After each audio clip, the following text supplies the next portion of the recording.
Akkam jirtu nagaa keessanii ani nagaa kooti isinis bakkaaf lafa jirtanitti nagaa guutuu akka qabdan abdii guddaan qabaan obboleettiin keessa waaqayyo haa galatu nagaa kooti. Egaa mucaan eengaddaa Dambidoolloodhaa ba'ee sibiila makiinatti rarra'ee kiiloomeetira 600 deemee Finfinnee galee har'a maatiinsaa akkaawuntii baafamee fi akka gargaaramu godhamaa jira. Baay'ee nama gaddisiisa. Rakkinatu mucaa kana sadarkaa kana hundumaan ga'e. Rakkinni wanta nama hin goone hin jiru.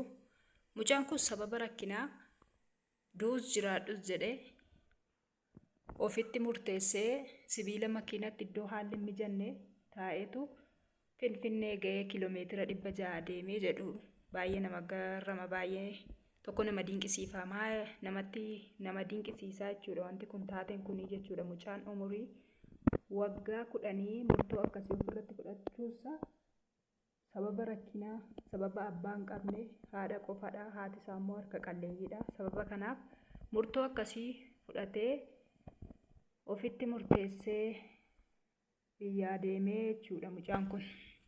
Haa ta'u malee immoo haati isaa argamtee akkaawuntiin banamee gargaaramaa jiru.